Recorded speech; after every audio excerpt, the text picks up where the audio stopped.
বহু বড় বড় দার্শনিকের নাম আমরা শুনেছি, জানি, যারা অনেক নীতিবাক্যের কথা আমাদেরকে বলে গেছেন, অনেক আইডিওলজি দিয়ে গেছেন, কিন্তু সেটা নিজে বাস্তবায়ন করতে পারেননি। তিনি রাষ্ট্র কিভাবে পরিচালনা হবে তার নির্দেশনা দিয়েছেন, আবার পরিচালনা করে দেখিয়েছেন।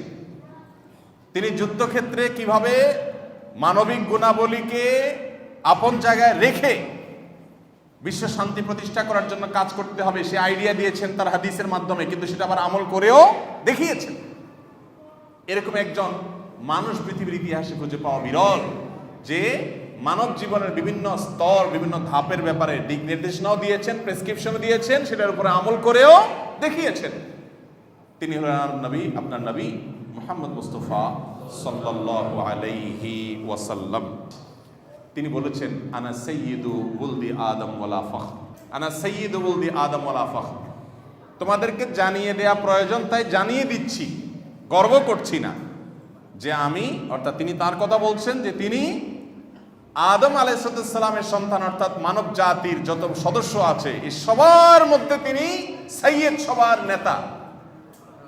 সকল নবীদের, সকল রাসূলদের, সাধারণ মানুষ তো বটেই, সবার মধ্যে সবচেয়ে শ্রেষ্ঠ এবং সবচেয়ে উত্তম আল্লাহ তাআলা তাকে করেছেন। ভাইরা আমার, তিনি রাহমাতুল লিল আলামিন, গোটা জগতের সকল সৃষ্টির জন্য রহমত।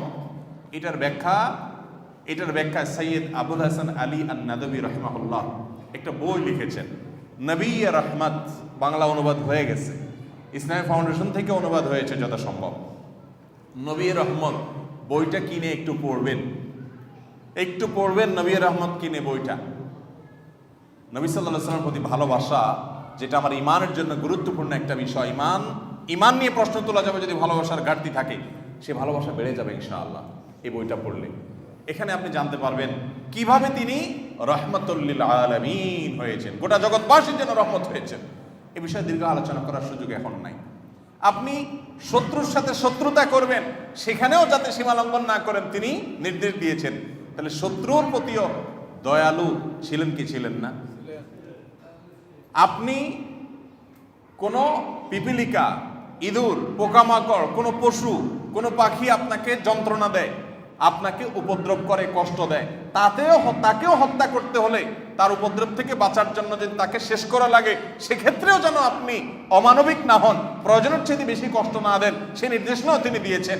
গাছ, এই গাছের ডাল, গাছ বিনা প্রয়োজনে কেটে ওই গাছের যে জীবন আছে সেটার যেন ক্ষতিগ্রস্ত না করেন, প্রয়োজন হলে কাটেন, প্রয়োজন ছাড়া যেন তেনভাবে কাটবেন না, বৃক্ষ নিধন করবেন না। সে বৃক্ষের প্রতিও তিনি রহমত ছিলেন কি ছিলেন না? তার রহমতের ব্যাখ্যা নবী রহমত পড়বেন, জানতে পারবেন। শত শত নয়, হাজার হাজার নয়, অগণিত ক্ষেত্রে আল্লাহ তাআলার অগণিত মাখলুকের প্রতি কিভাবে তিনি রহমত হয়ে এসেছেন, আপনি এটা পড়লে জানতে পারবেন। ভাইরা আমার, তো এটা তার বৈশিষ্ট্য যে তিনি রহমাতুল লিল আলামিন, গোটা জাতির জন্য, গোটা সৃষ্টি জগতের জন্য, সকল জগতের জন্য তিনি রহমত হয়ে